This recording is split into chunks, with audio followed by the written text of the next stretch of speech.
Es el momento ahora, tal cual lo habíamos anunciado, de recibir al presidente del Sindicato Médico del Uruguay, Gustavo Greco.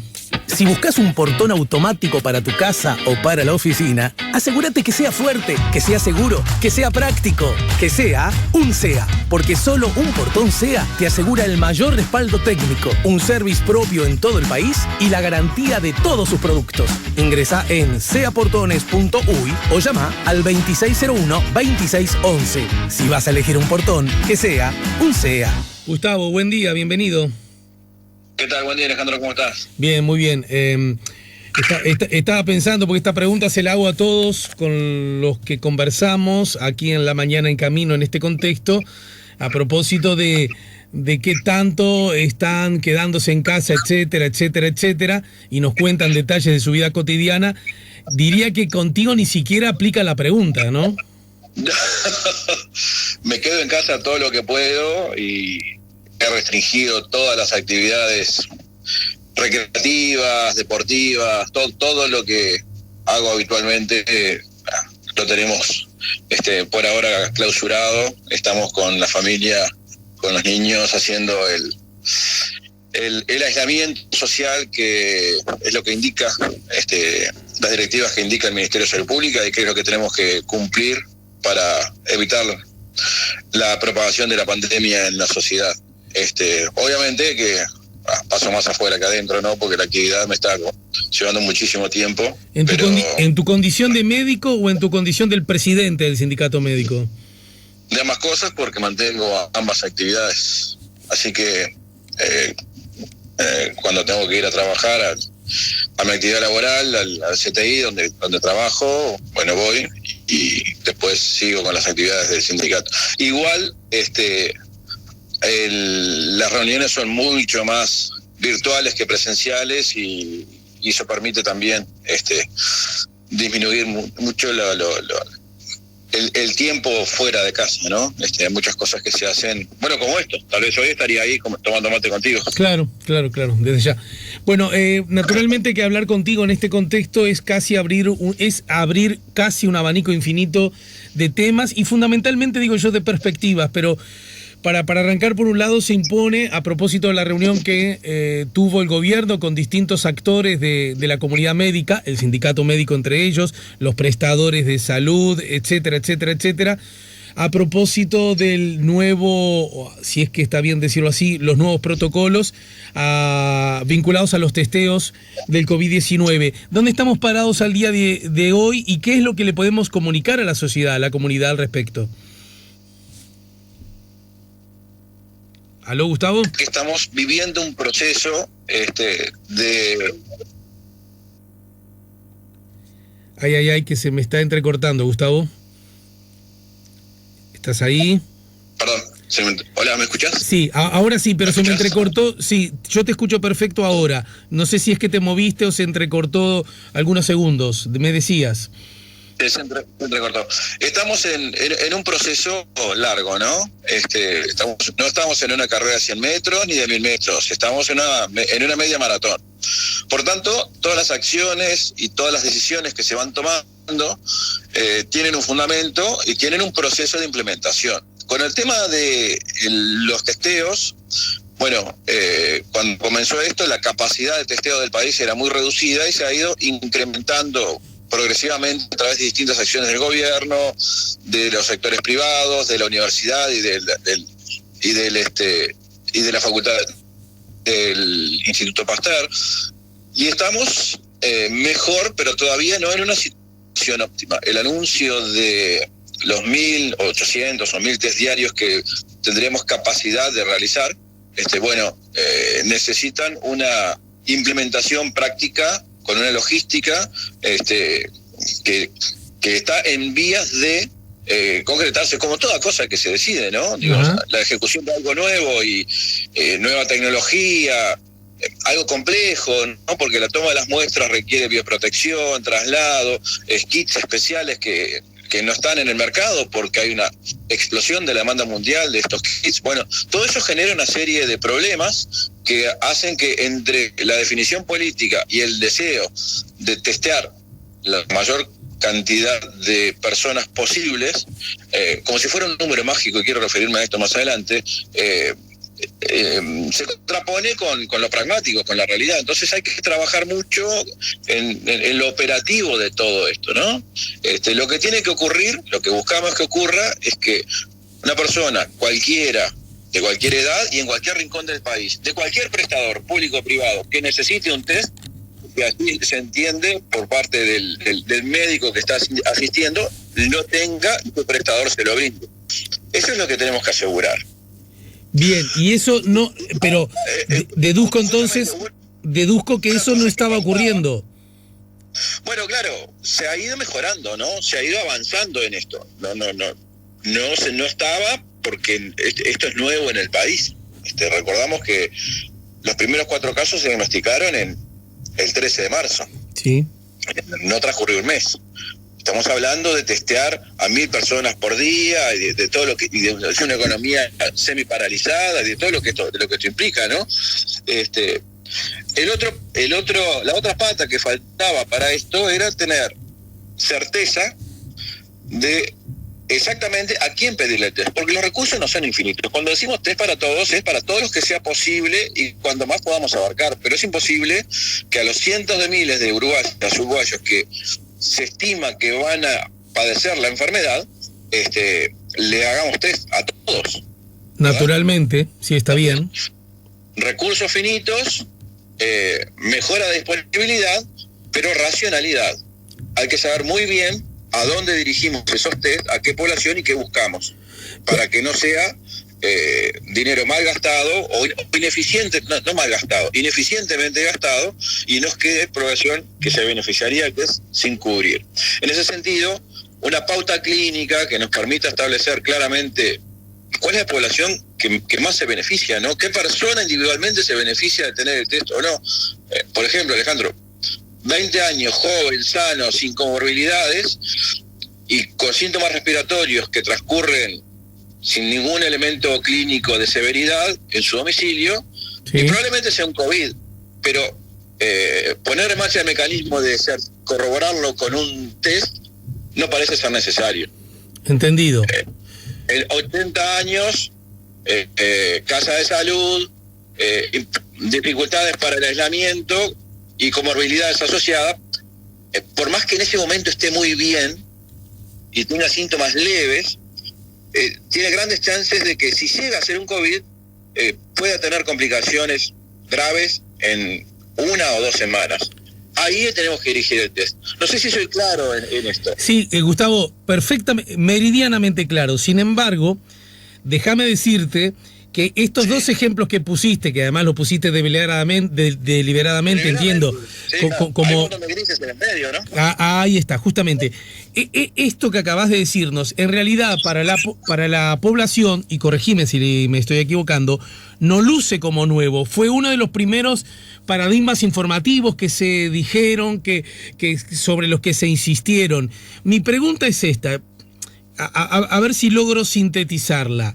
Suponer que en este contexto todo el mundo podrá realizarse el test es equivocado, absurdo e improbable porque, entre otras cosas, como decís bien vos, los recursos son finitos. Es más, hasta me preguntaría yo, en caso que fueran un absurdo, infinitos los recursos, si también sería adecuado que todo el mundo se hiciera el test, pero aún así dejemos eso en un costado.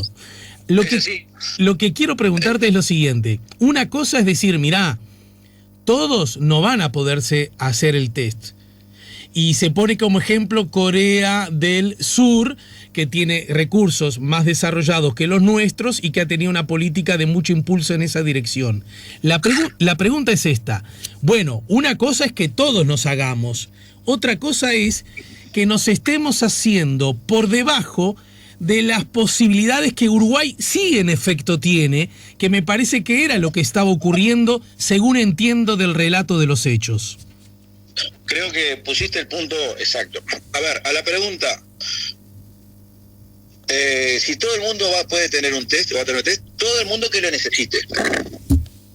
Todo el mundo que se beneficie. Y ese es un concepto clave, porque de la pauta clínica surge el beneficio o el exceso. ¿Me explico? Sí, perfecto. Tenemos que evitar el exceso porque hay una testitis en la sociedad. Todos quieren tener test. Y lo que está pasando es que los médicos vamos y asistimos y se nos hace la consulta y por cualquier síntoma, por cualquier cosa, se pide el test. Y es lógico, porque estamos bombardeados de información y hay mucho miedo con este tema. Entonces, lo que tenemos que tener claro es que hay una pauta clínica, transmitir tranquilidad, transmitir la seguridad a la persona de que no aporta nada tener el test o no en esa situación clínica o en otra sí, pero tenerlo claro y tenerlo por escrito. Y tenerlo por escrito todos los prestadores, todo el universo de los prestadores de salud que tienen sus protocolos, cada uno de ellos, lo que acordamos hacer fue, vamos a tener uno para todos, ¿de acuerdo? Sí. De tal manera que no pase lo que tú acabas de decir, que Uruguay no esté haciendo test por debajo de su capacidad, pero tampoco que estemos excediéndonos en la cantidad de test que no nos aportan información o datos negativos.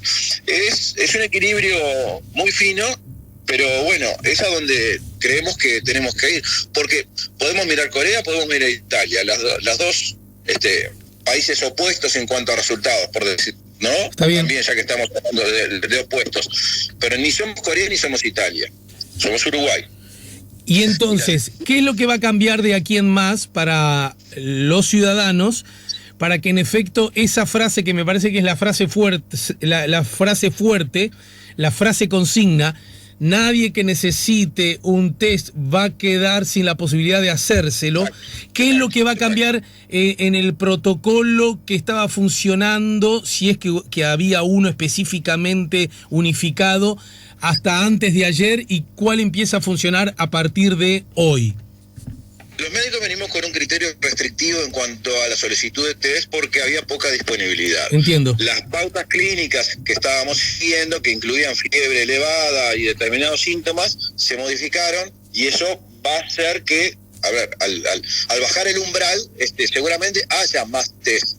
Se beneficien más personas de tener el test. Gustavo, acá me gustaría hacer un punto. Entonces, la gente tiene que saber que la alta fiebre ya no va a ser por parte de los médicos un requisito indispensable para indicar el test. Es así. La gente tiene que confiar en el médico y tiene que confiar en esa relación médico-paciente y entender lo que el médico le transmita. Su médico. El médico de radio, el médico de la emergencia, el médico de medicina familiar comunitaria o el pediatra que está viendo al niño. Ahí es un primer punto, que el médico va a actuar ajustado a pautas que están revisadas de acuerdo a la evidencia científica y que eso es lo que estamos aplicando para todo el país. ¿Se pide el test o no se pide el test? En función de síntomas, situación clínica, contexto, comorbilidades. Y entonces, a los efectos de las conferencias de prensa que asistimos todos los días a las 20 horas esperando ese número mágico de la cantidad de test que se hicieron, igual parece que depende de cómo funciona el país, lo que vamos a transmitir, y lo hablábamos ayer en la reunión con el secretario Delgado y con todos los que estábamos en esa reunión, el número de test no es una finalidad en sí mismo, es una consecuencia de una medicina adecuadamente realizada, con pautas clínicas claras, con definiciones precisas y ajustada a derecho, que toda la población tenga derecho. Entonces, sin restricciones por parte de los prestadores, con el gobierno que se ha comprometido públicamente a financiar esto y a dar todo el respaldo económico, porque esto que dije de todo aquel que necesite un test lo tendrá, son palabras mías, pero son también del secretario de presidencia, el doctor Álvaro Delgado. ¿De acuerdo? Sí. Entonces, con esa tranquilidad, el número mágico de test que se realicen, que veremos en las conferencias de prensa, será el resultado de una política sanitaria y no una finalidad en sí misma. Porque no podemos salir a hacer test a lo loco para subir ese número. Porque está mal, estaría mal. Está bien. Te sigo perfectamente y además estoy advirtiendo, permitime que me conceda este derecho, a que, como te conozco hace un tiempo, estás siendo, como siempre, pero mucho más en este contexto, especialmente cuidadoso en el uso de las palabras. Está bien, es tu rol porque sos representante de muchas cosas y mucho más en este contexto. Pero mi rol ahora es otro. Y la pregunta es, claro que ninguna sociedad seria puede tener como objetivo aumentar, solo por aumentar, el número de test. Eso más bien luciría como un gesto, hasta si querés, algo frívolo, puramente formal. El tema es, si ahora los criterios han variado un poco y por ende es lógico suponer que va a aumentar el número de test, esa misma razón desemboca en esta conclusión que voy a emitir ahora. Por lo tanto, quizás nos pasó debajo del radar anteriores casos que en otras circunstancias, estas que están ahora vigentes ahora, sí implicaría hacerse el test. Sí. Yo tenemos el pleno convencimiento que estamos ante un subdiagnóstico del estado de situación de la pandemia en la sociedad. Ajá. La información que tenemos y que viene de los países muestra que por cada test positivo, dependiendo de cada país y de cada contexto, hay entre 5 y 10 portadores no diagnosticados en la sociedad. Sí, claro. Hay un subdiagnóstico con el virus circulando y eso no cabe duda. Sí, claro. El problema es aproximarnos lo más posible a tener un diagnóstico certero del estado de situación de nuestra realidad, porque las decisiones políticas se basan en eso. Entonces, ¿qué escenario tenemos hoy? Hoy tenemos 5.000 y algo de test, de los cuales el 90 y pico, no recuerdo exactamente las cifras, son negativos, pero muchísimos de esos test son realizados en estratos socioeconómicos altos, muchos de ellos pagos de bolsillo sin indicación médica. Sí. Entonces es una muestra sesgada, absolutamente sesgada. 5.700, doy el número preciso, 5.727 se han procesado, 5.303 negativos, 424 positivos. Pero eso es una muestra sesgada, ¿verdad? Claro, sí. Porque es lo que ha ido ocurriendo por la disponibilidad y por dónde entró la enfermedad en nuestra sociedad. No es una muestra dirigida a una población específica con una política sanitaria dirigida a diagnosticar el estado de situación por segmentos, por poblaciones de riesgo y demás.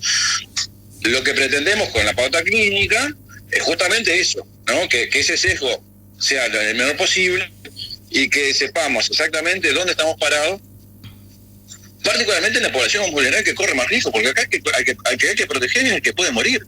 Y sabemos exactamente, estadísticamente, cuál es la población que tiene más riesgo de morir. Mayores de 5 años, que tienen comorbilidades, ya lo sabemos. Entonces hay que dirigir las políticas hacia ese sector, todos los demás protegiendo a esa población.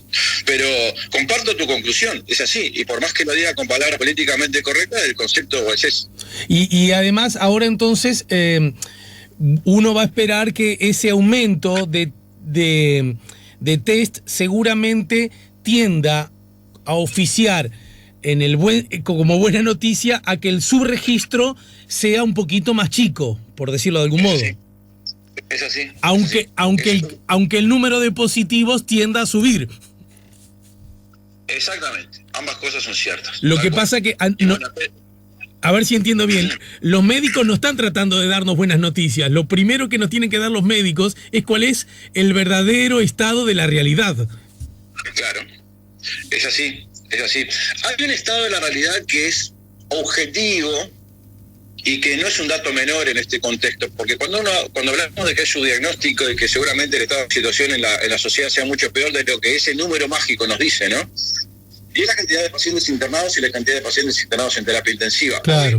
Nuestro sistema de salud, que se preparó y bien, rápidamente, las instituciones privadas y las instituciones públicas y todos los colegas han redireccionado la gestión clínica, contrayendo al mínimo toda actividad postergable, policlínicas, control de pacientes sanos, cirugías postergables.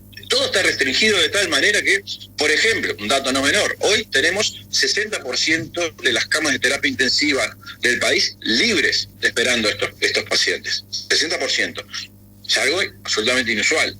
Entonces, hoy nuestro sistema está bien continente como para recibir los pacientes. Y esto se viene sosteniendo en estas semanas, y si tú miras la cantidad de pacientes que están en terapia intensiva, se mantienen esta, ¿no? Sí, son... pacientes fallecen, van de alta, pero se viene manteniendo. Según el último informe, en cuidados intensivos hay 14 y en cuidados intermedios hay 4, o sea, 18 en total, ¿no? Sí, claro. Hay que sumar los pacientes que fallecieron y los pacientes que se fueron de alta, ¿no? Uh-huh. No, me refiero a los que están, digamos, ocupando camas en cuidados intensivos.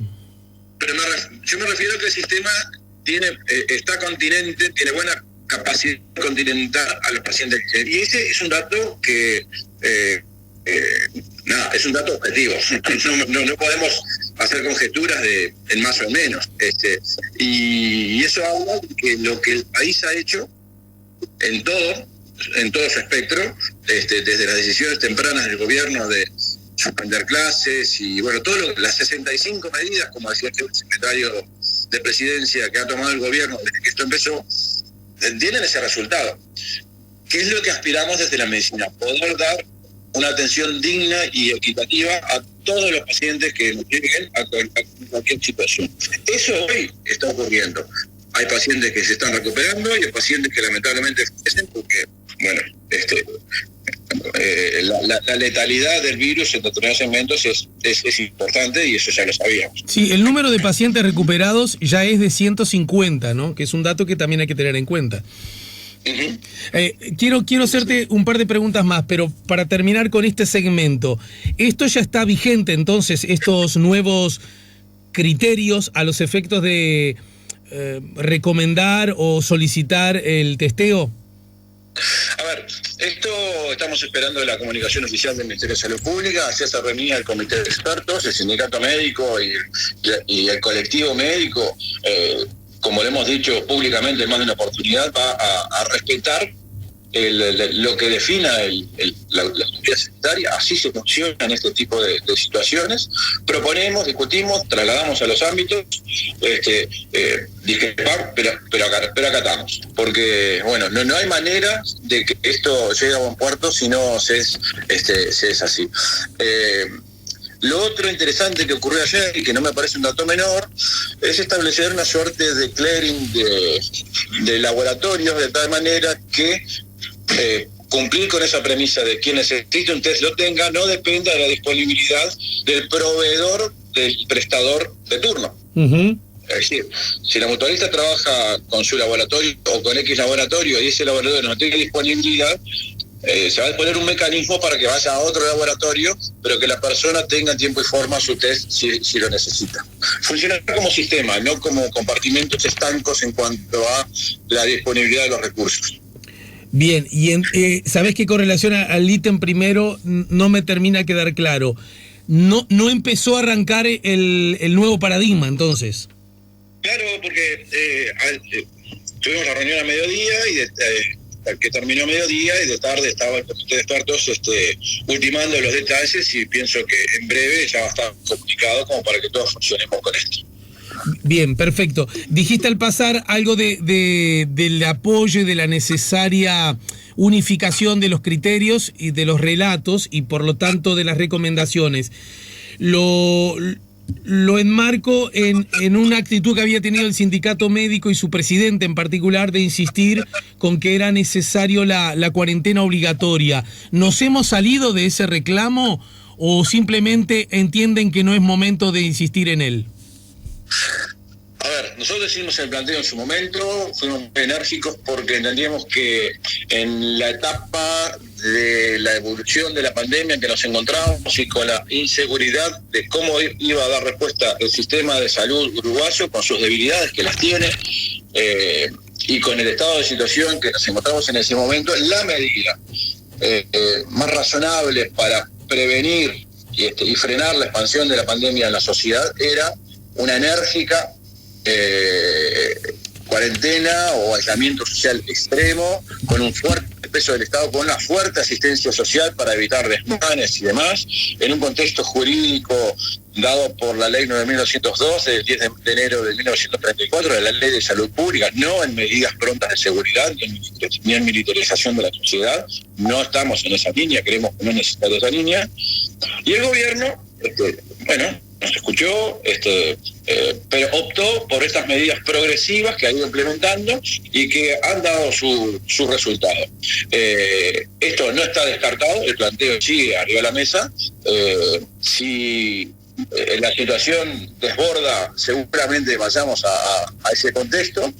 Me preocupa esta sensación de, situación controlada que estamos analizando, que es la foto de hoy, pero es una foto con una pandemia que se reduce a determinados estratos sociales, que no ha derramado a los sectores más vulnerables, a la población frágil, a los sectores socioeconómicos más bajos. Hay pocos pacientes que nacen, muy poquitos. Uh-huh. Y esto nos habla de que lo peor está por venir, porque, claro, cuando hablamos del aislamiento social, la cuarentena, hay gente que no puede hacer el aislamiento social porque hay que trabajar todos los días para comer. Sí, claro. Entonces, la protección se está reduciendo a que pueda hacerlo. Pero vemos circulación en las calles, vemos en los ómnibus, vemos lo que pasó en turismo, vemos esta suerte de bajar un poquito la guardia. Y eso nos preocupa porque puede ser determinante para lo que pase en las próximas semanas. Entendemos que tiene un contexto socioeconómico brutal, el impacto en los números de la economía ya lo iremos viendo en el curso de la semana, pero realmente la recomendación desde la medicina es en medidas más restrictivas a la circulación. Y nosotros entendemos que aún se pueden dar pasos para evitar, por ejemplo, lo que pasó en la circulación en turismo, por ejemplo, lo que está pasando con las colas para cobrar la jubilación o para el acceso a medicamentos en las mutualistas, el orden que se deba poner, reordenar el acceso a las grandes superficies para que no haya aglomeraciones a la hora de hacer las compras. Hay cosas que creemos que se podrían hacer para disminuir la aglomeración y seguir previniendo la pandemia. Probablemente llegue en estos días la definición del Ministerio de Salud Pública del uso de tapabocas en todas las áreas públicas. Te me adelantaste a una de las preguntas que tenía pendiente hacerte a propósito, porque a mí me parece muy interesante, incluso es una reflexión ya de carácter filosófico, ideológico, no sé exactamente en qué casilla ponerlo, porque sobre estos temas uno escucha opiniones, todos desde alguna perspectiva nos sentimos con el derecho a opinar, pero a mí me parece muy elocuente como incluso la sociedad científica, la comunidad científica, los que más saben del asunto, a nivel ya no uruguayo, sino a nivel planetario, tienen distintas posiciones acerca de distintos asuntos y estas posiciones van cambiando conforme pasan los meses, las semanas, a veces los días o incluso a veces las horas. Y me parece muy interesante advertir cómo se armó una discusión a nivel mundial acerca de si tapabocas sí o no, quiénes, cuándo y dónde. Esa es una discusión que están procesando, yo lo digo a veces como chiste, los grados 5 del mundo, ¿no? Es así. Así funciona la medicina, Alejandro. Así pasa con los tratamientos, así es nuestro día a día en todo lo que hacemos en la práctica médica. Ahora masificado y puesto a discusión en la sociedad. Sí, más democratizado. Claro, pero va apareciendo evidencia científica de acuerdo a la aplicación de determinadas pautas, sus tratamientos, sus fármacos, y lo que en su momento no era tan bueno pasa a ser bueno, y con el tiempo y con los meses se le empiezan a encontrar efectos colaterales y se va modificando, ¿no? En la jerga médica siempre decimos que las modas, donde empieza también la industria, hay un montón de cosas, pero así funciona la medicina. Respecto al tema de los tapabocas, no escapa a esa realidad. venimos aprendiendo en este proceso que tiene pocos meses, es poco tiempo para acumular experiencia. Lo que no parecía ser relevante empezó a cobrar jerarquía. El tema es que el efecto de los tapabocas se da en grandes poblaciones en el contexto de varias medidas simultáneas. Es muy difícil saber realmente cuán efectiva es una cuando se dan varias simultáneas, ¿no? Pero bueno, no hay que tomarlo como cambio de opinión o que no se sabe. Simplemente es eso, es cómo funciona la evidencia científica, y si del análisis de esta evidencia surge que el uso del tapabocas es lo que tenemos que hacer, que eso es lo que parece, y el Ministerio de Salud Pública, con la recomendación de su comité de expertos que asesora y de la academia, lo adopta como una medida sanitaria, que bueno, hacia aquí vamos, sin estrés, porque es así como funciona. Bien, o sea que, por lo que entiendo, la recomendación de la utilización masiva del tapabocas es algo que se viene, vos prevés que lo va a anunciar en algún momento la autoridad sanitaria, y ustedes como sindicato, o al menos vos como médico, presidente del sindicato, sentís que en esa dirección vamos. Si esa es la recomendación y que tiene la validación de la evidencia, por supuesto, no se discute. ¿Cómo lo? ¿Aló? Hola. Si la recomendación del ministerio viene con el aval de su comité de expertos y con la evidencia científica que todos vamos analizando de los reportes que llegan y de los trabajos que nos llegan del mundo, lo vamos a recomendar y a trabajar para que la población use tapabocas como corresponde, con todo el apoyo institucional que tiene que tener. Antes de terminar, ¿en qué quedó? Porque haría mal mi trabajo si no te lo pregunto. ¿En qué quedó aquella acción de algunos integrantes del sindicato y una carta que elevaron al Consejo a arbitrar acerca de comentarios públicos que tú hiciste? Y bueno, está transcurriendo por los canales institucionales correspondientes. Es parte de la democracia gremial y del funcionamiento institucional. Yo no creo haber cometido ninguna falta gremial, pero bueno, a ver, como le he dicho en otras oportunidades, están pasando cosas muy importantes para el país, para la sociedad, para la salud, como para detenerme a dedicar un minuto a discutir estas cosas. Bien, y si bien... sí, me decías, perdón.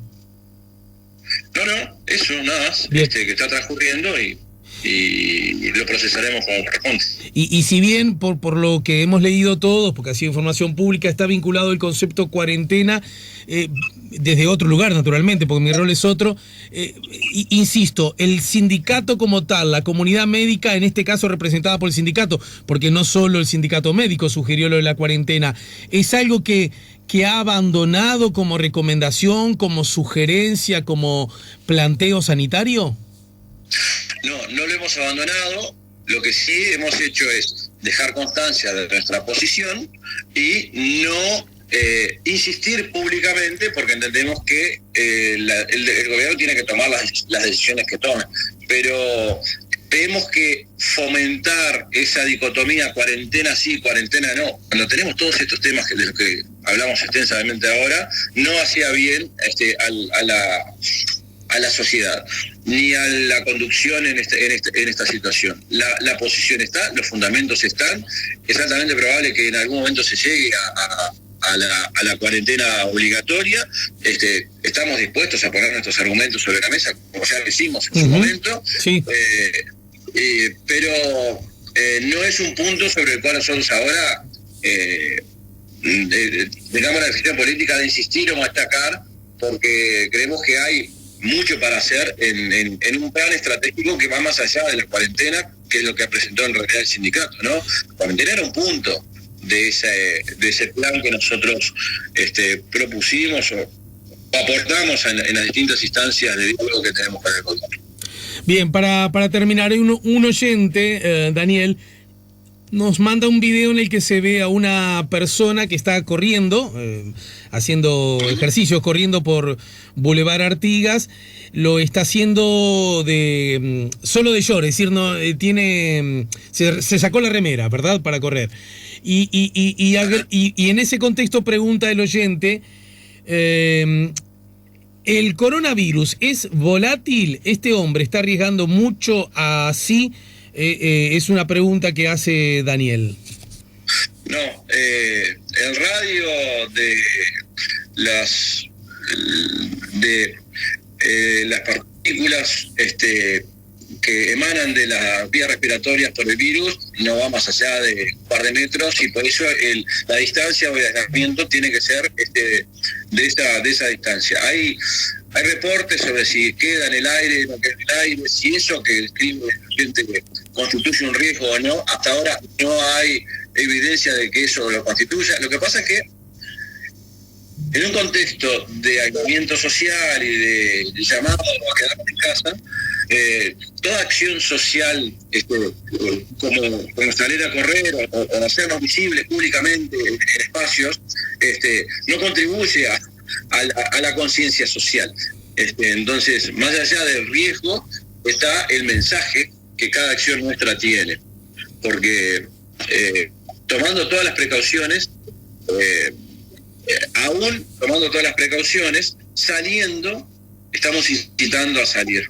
Entonces, por eso el pedido de quédate en tu casa todo lo que sea posible, y esa actividad física hacerla en casa. Entendido. Para terminar, dijiste al pasar que todavía lo peor no ha llegado. ¿A qué te referís exactamente? Y bueno, justamente que lo lógico de pensar es que el virus sí continúe expandiéndose en la sociedad, que llegue a toda la sociedad, que llegue a los sectores socioeconómicos más vulnerables, y que ahí, provoque daño o provoque mucho daño. El tema es en cuánto tiempo llegue y qué capacidad tenemos para dar respuesta a aquellas personas que enfermen por el virus. En la medida que esa llegada sea lenta, que esa curva sea chata, como tanto se ha mencionado, sí, podremos dar respuesta. Pero bueno, es agradable de esperar que tengamos en el transcurso de las próximas semanas y meses más pacientes que nos lleguen enfermos con el virus. Y a eso es que nos referimos. La pregunta es si esto va a llegar de una forma en que pueda ser controlada, que no pase lo de Ecuador, que no pase lo de Italia, que no pase lo de España, y que podamos dar una asistencia digna, o si nos va a desbordar. Trabajamos para que esto no ocurra, ¿no? ¿Cuántas camas en CTI tiene Uruguay? 720 aproximadamente, de adultos. 720, de las cuales, según nos informan las autoridades, por coronavirus hay 14 justamente ocupadas, ¿no? Exactamente. Sí, bien. Lo que no significa que no haya otras personas, por supuesto, en CTI por otras causas, ¿no? Todo lo demás sigue ocurriendo, ¿no? Sí, claro. Sí, en ese contexto igual no quiero distraerte más tiempo sobre eso, también he escuchado comentarios que me ha hecho gente vinculada al sistema de salud, de que muchas personas que quizás requieran una atención de cuidados intensivos las están dilatando, demorando, generándose la imagen un tanto contradictoria o por lo menos potencialmente contradictoria de que hay espacio libre para esperar del coronavirus y mientras tanto no se atiende a otros que sí pueden estar requiriéndolo. ¿Eso estaría pasando? ¿Eso está ocurriendo? Yo desmiento categóricamente esa afirmación. Ok. Eso es algo que no puede estar en la gente. A ver, el 60% de las camas de terapia intensiva del país hoy están libres. No hay ningún motivo, ninguna razón para que eso ocurra, y si alguien piensa eso está profundamente equivocado. Hoy hay capacidad de descarga de pacientes de CTI porque hay camas libres en cuidados en piso, en cuidados convencionales, en una internación convencional. Hay menos cirugías, circulan menos, hay menos tránsito por las restricciones, con lo cual hay menos siniestros de tránsito que ocupan muchas camas de terapia intensiva.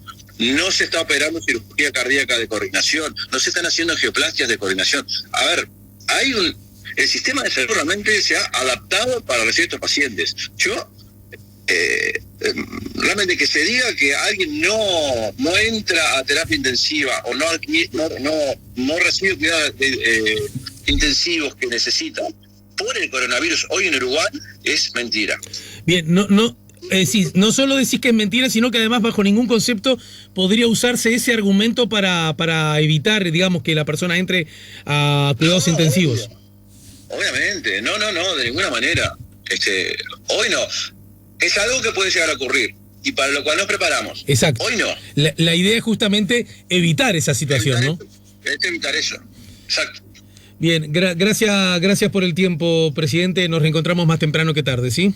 Un abrazo, Alejandro. Hasta luego. Era Gustavo Greco, el doctor Gustavo Greco, el presidente del Sindicato Médico del Uruguay. Nos ayudó a poner la mañana en camino.